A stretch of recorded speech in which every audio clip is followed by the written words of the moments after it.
housekeeping for today is simple. That was it. That basically, you guys wake up before dawn. In the innkeeper basically provides wake up calls for you guys and let you guys know that hey, it's about an hour before dawn. You get up, you get started for the day. I'm assuming you're provided basically your breakfast, tack and cheese and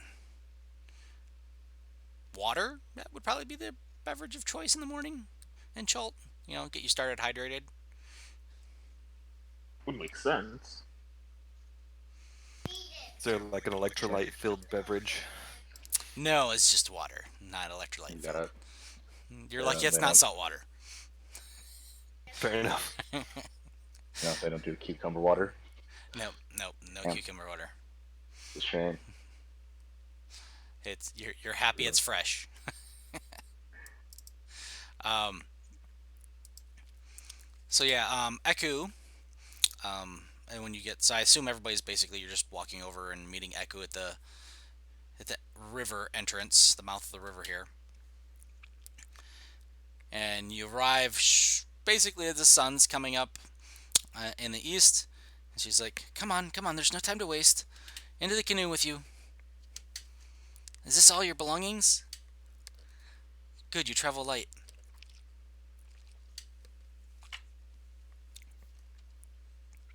So she ushers you into your canoe. Um, who are we putting in the front of the canoe? This may come in handy at some point. High. Belle's I gonna. imagine we want I imagine we want the person with the high perception in the front. It's probably a good call. Makes sense. Just make sure we're still thinking. If anything else, Engong would probably want to actually be the proper muscle in getting the canoe going down the river. So she looks at you guys and says, "Do Know any what of I you mean? have Do any of you have experience with canoes?"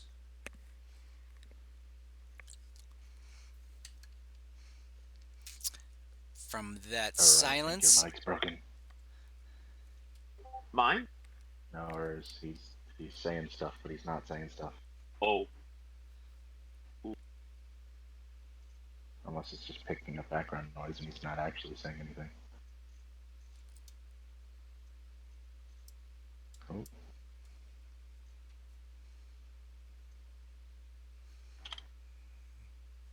Oh, I heard that noise.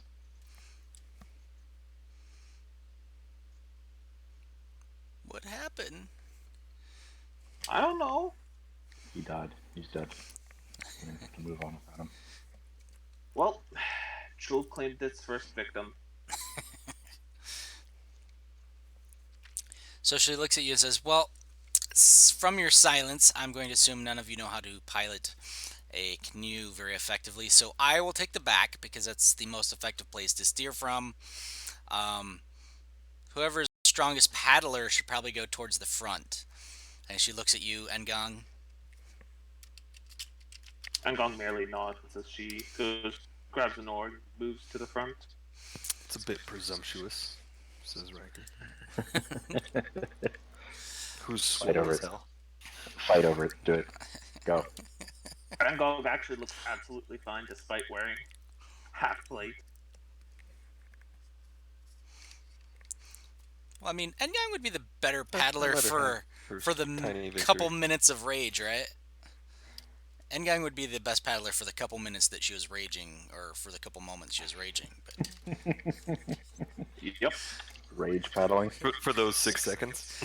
you just gotta have Belle smack Ngang in the face for every 6 seconds. Uh, Yeah, Ura's still speaking. I see the green light going, but nothing's coming oh out. no. Yeah, I have no idea what's going on. All right, so who's gonna go after Ngong then? Hello? There you go. There you are! Oh, I have no idea what happened. So we have Belle in the very front, and then Ngong, and then I don't know if we need to actually be thinking about weight distribution really heavily.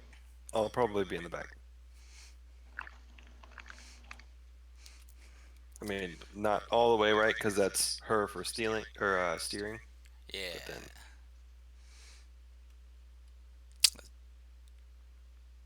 Is And Ura can going to fly. be in the boat, or is Ura just gonna fly? Both. Much like when he was in the cart, he's gonna spend time in the boat. He's gonna play his tunes and be all kinds of annoying. And then when he's bored of that, he'll go and fly in the air. He'll like lock his wings and just ride along and coast. And then when he gets tired of that, he returns to the boat and back and forth. So Okay, so he'll basically go wherever there's room in the boat, assuming the best assuming place he's to there. so the best place to be like taking off and landing in the boat will probably be in the middle because it'll be the most Stable. stable. So after Engong, we need to put either Ura or Shahun. Let's say Ura. That'll be like your spot because when it's vacant, that'll help with the weight distribution. Oh, I think Strickland's having the same problem. Oh, Hello? yeah, I Oh yeah, heard some. it's hard to tell because your your Discord thing is green. Oh yeah. It's, it's the same colors. Yeah. All right. Are we good to go, Shahun? And with your mic or? Yeah. Apparently not. Nope. No, we can't No, hear we you right can't now. hear you, sadly. Technical difficulties. Did you disconnect and reconnect, or did you just move over to a different channel? I didn't see. How about now? There we go. There we go. There you are. Yep, got it. You sound really quiet though. I can turn myself up. Okay. Okay, so the order in the boat then will be Bell, Angang, Ura, Shahun, Riker, and Eku. That way, when Ura's not present, you have a little more weight towards the back, middle-ish area with Shahun and Riker, who are both wearing heavier armor. Shahun's fairly large to begin with, I think, aren't you, Shahun? Being a Dragonborn and all. I mean, I wouldn't say fairly large, just thick bone. You're just big bone. Gotcha. yeah, and just for reference, I'm not wearing my armor because it's Okay. hot as hell. Same. But you I'm have wearing it- my, But shirt. but I have it, so the weight distribution still makes sense. Okay. Same thing. And then Echo. So you got basically arguably the two lightest characters. I don't know what it is between Ur and Bell, but two of the three are definitely in the front and the rear. So I think that was like 80 pounds, 83. yeah, so you're probably way more than Ur by a lot then. Yeah, because birds and they're not having actual bones. Hollow bones. Them weird hollow bone nonsense. It's not just hollow bones, you know. We're gifted with the elemental plane of air. It's magic. That sounds like a lie, but I don't know enough about. What, you think I can actually fly if that I wasn't lean the over. It's not actually magic, and I kind of lean back. Leave it to the ground creatures to not understand aerodynamics. No, I think I understand how a bird flies. It's just you're claiming that the opposite is true. Yeah, Unless it's all all magic. birds use magic. Yeah, But again, that doesn't sound it's right. all flowing out from the elemental plane of air. I don't think Riker that's pulls how out that a works. book and begins This to is flip how through the the world page, works. and his eyes kind of go white, and I spend 10 minutes casting detect magic. It's part of the Riker, come on. ubiquitous magic of the realm. You can barely detect it. It's like looking at air. And he winks. Riker, back me up, please. My entire worldview is falling apart, man. Yeah, give me 10 minutes.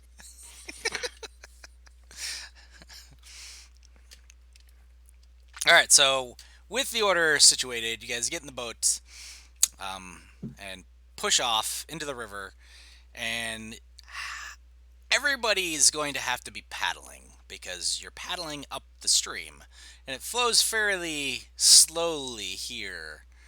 But it's going to. She, like, was like, so we're gonna practice our strokes as we over the first few days, so we can learn to navigate.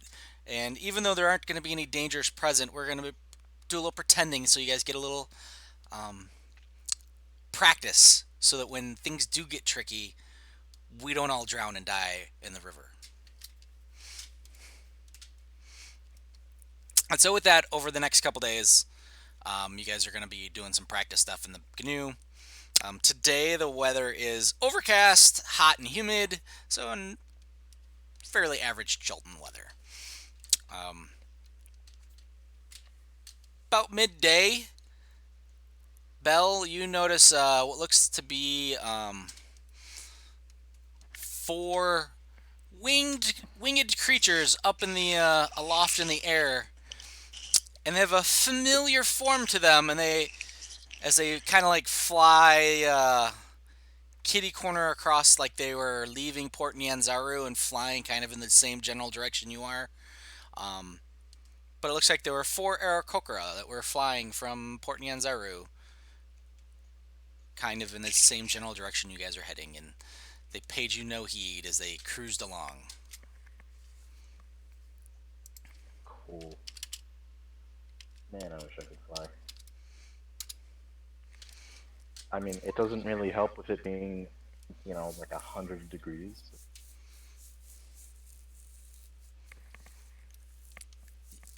And I'll say that at that time, you were in the boat. So they kind of like, as you saw them, I don't know if you say anything to anybody else as you see them flying high overhead or not. Not particularly. Something to remember that I completely forgot. I have the Sentinel Shield, so my passive my passive perception is 18, and I have advantage on perception. Just so you guys are aware, because that I am pretty perceptive now. Oh, is that 18 before the advantage, the +5 from advantage, or after? After. Okay. Yeah, after, because my actual wisdom's hot garbage. All right. So, you guys journey. Ooh.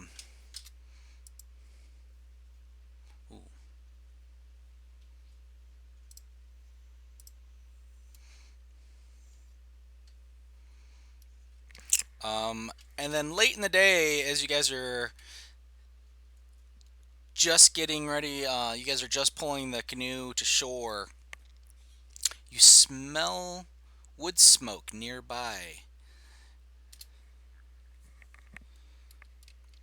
Actually, it smells kind of like a It's barbecue. You smell a barbecue. You guys smell that? That smells good. What is that? Shit, I'm hungry.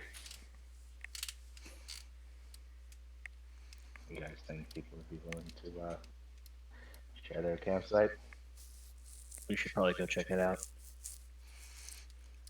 I mean, Yeah.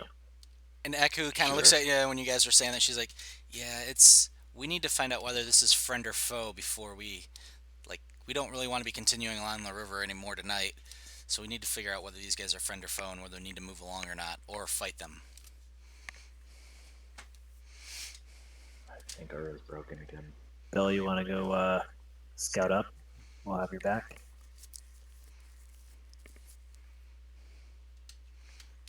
That seems like an idea. I'm gonna change the server setting to a different region because I don't know if it's that or you guys individually, but all the mic problems is. Yeah, this mic problem Big has been cookie. acting up today. Hello? My mic Hello? problems. Me just. There we Okay, go. I can Oh, hear there it is. everybody. I've heard everybody but Riker so far. oh, you can't. Can you hear me? Yeah. Okay, we're all Can't good. hear you. Yeah. All right, so Yeah. who's doing what for this exploratory mission? Eku's like, I'll stay with the canoe. Ura's just climbing however many feet in the air to get above the tree line, and then trying to see if he notices a, say, plume of smoke that might be the location of said fire, assuming it's that Yeah, intense. it's I not. send Willow up with him. It's not an intense fire. So as you can tell that just from like the wood smoke. You're not very far from it. Like you're close enough that it smells like a barbecue. Somebody's roasting meats fairly close. Hmm. Well, I can't see a smoke color. Can anyone else see better? It seems pretty close. Engong squints, trying to see where the nearby fire could be. Yeah, and I close my eyes and send Willow straight up into the air. Here. Who's probably not an owl because we're in the desert. I probably would have Desert. chosen something else. It's Where the did it- jungle. Or jungle, whatever. Yeah. The all tan central region of the map is messing me up a little bit. All right, Okay. jungle. So you do as you get above the treetops, Ura, and then Riker as you're looking through Willow's eyes. You do see like this faint wisps of smoke that are like it's not very intense. So if you weren't looking if you didn't know to look for it, you probably wouldn't have noticed it. Um, and it's not very far in front of you. Like it's only probably 100 yards or so down the trail that you guys have basically pulled up next to. Ura will point. And assuming everyone can still see him, I don't know how high up in the air he is, but he's like, that way!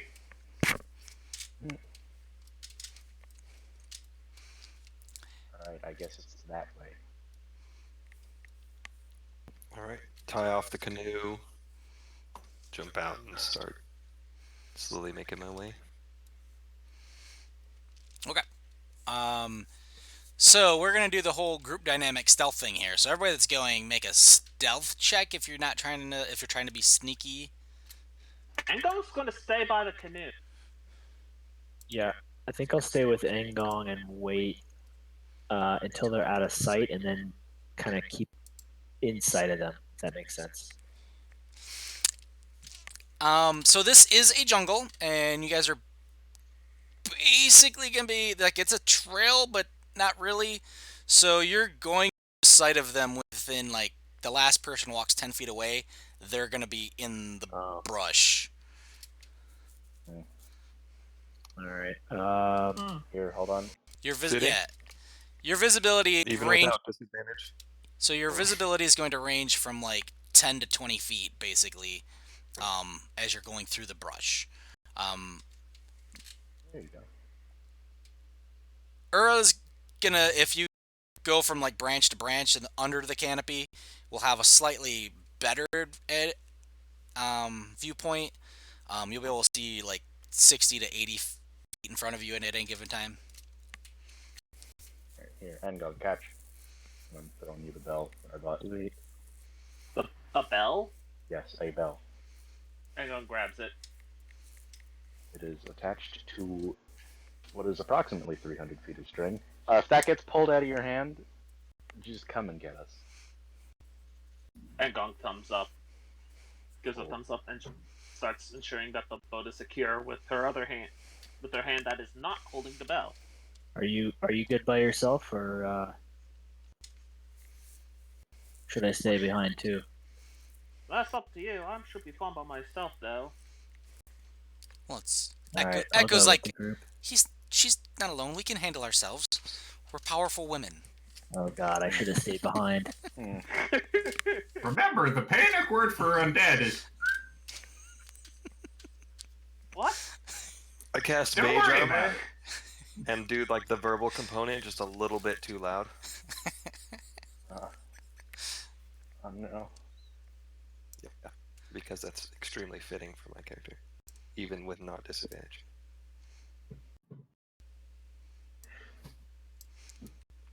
I was trying wow, to roll God. up to see what yours was. 6 and a 5. It's a hard 6, yeah. Them's just bad rollings. Well, I guess Shahoon with guidance got a soft 6, right? Yeah. My deity couldn't even save me here. Yeah, them's just bad numbers. All right. I feel So like you as like you, yell at me for being so loud. so Belle, You're like, keep it down over there. as they're stomping through, um, part of Riker's problem isn't just making like his casting a mage armor. It's also that apparently he thinks he needs to chop some of this path to like have a better path as he's going through. So he's like snapping stuff that's in the way and just making the path a little bit bigger for you guys to get through. And it's making a ton of noise. I can still hear you, lot. Endgong This is gonna yelling go from great. Endgong yelling from behind is not helping. And Oh, jeez. as you guys approach a small clearing, you can definitely smell the the smoke from a small campfire and the what smells like maybe pork and maybe some fish like in there. And as you enter the clearing, you see what looks like 3 humans dressed in leathers, no visible weapons. Um, they have backpacks nearby. They've already got kind of bedrolls laid out, and they look at you guys warily. Well met, travelers. And one of them steps forward. He's got a big bushy beard. Um, these guys are all white, which in Chult is not the native.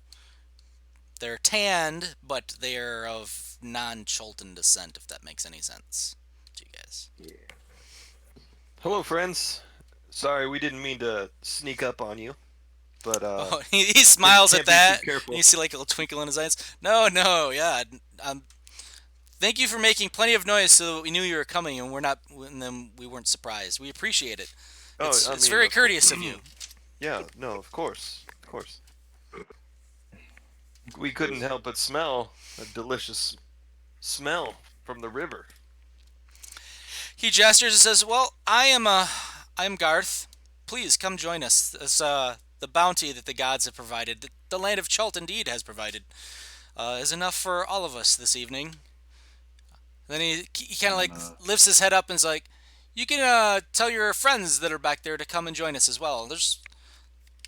These are my friends." And at that point, Bell and Riker, you see like this little green leaf thing kind of like hanging. Like all 3 of them are wearing like this little pin that's an emerald green pin in the shape of a leaf with like some sort of like a metallic outline to it, which you immediately recognize as the symbol for the Emerald Enclave.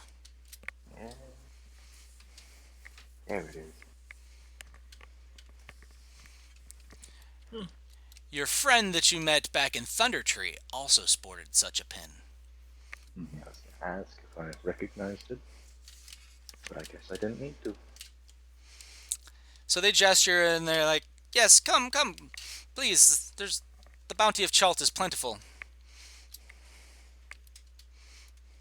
Ember and Sage Excellent. don't speak let me much." go get my friends. I head over to get the other guys. I'll just At pull this them point, out. Kira is going to step out from behind the tree and just go, "You appear safe. Congratulations, you passed our test." Does that mean we're coming out? Or we're... Okay, Yeah, they whatever. seem cool. When I go back to the canoe, I will just spend just 10 minutes, alarming or 11 minutes, excuse me, alarming the canoe, and then invite the others to come along. Just say, "Don't worry, guys.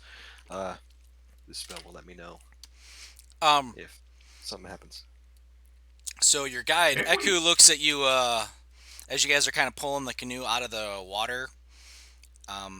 As they were doing that, Enyong, and she's already told you that when if they verify that the camp's safe, that you guys are gonna have to take the canoe away from the river because when the tide comes in, you guys are close enough that you don't want to lose the canoe.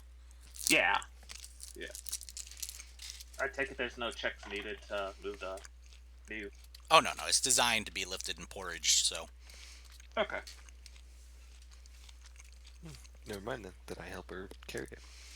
yeah, it's easily carryable by two people. It's not as long as you're not throwing a bunch of stuff in it. It's fairly easy to haul around. So you might have to pull out like your armor and Shihun's armor just to make it light enough for everybody to carry. If those are in separate packs, not the bag of holding. All right. Ooh. So you guys bring the canoe in far enough to it's basically near your camp, so nobody steals it or anything like that, and it doesn't get washed away. And you guys spend a lovely evening chatting with the Emerald Enclave about the vile undead that are deeper into the wilderness that is Chult, with plenty of warnings of how dangerous Chult can be. And you enjoy some nice grilled fish of some sort. It's not a species any of you recognize, but it is fairly tasty. Not even I could. Well, Eku definitely knows, and you know as well because it's basically a similar fish that you would get out of this is it's be kind of like salmon, except it's like the Chult version of salmon. So it's half poisonous, right? No. Only the fins, if you eat the fins. Don't eat the fins, or you'll die. I spit out some of the fins. Agog was literally about to hide a fin when she heard that. Yeah, don't you know the color rhyme? The what? You know, red and yellow, kill a fellow? I thought those applied to snake. No. Applies to everything.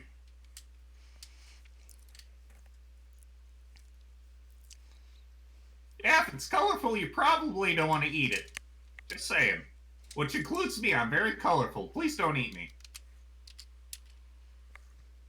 Is that a plea or a challenge? It's a joke. Please don't try to eat me. So that evening, as you guys get ready to go to sleep, um, you get a warning from Garth. He's like, "Oh, if you guys have a tent, I'd pitch that tonight. It's gonna be a cold one." Which strikes you as odd, Ura, because it's never cold in Chult. It's never cold in Chult. What's this about? But on cue, the winds start picking up, and you guys can smell, even from almost a full day away, the ocean, the scent of the ocean, as the winds come in off the sea, bringing lots and lots of water, and it starts raining, and the winds just kind of keep picking up and picking up throughout the evening.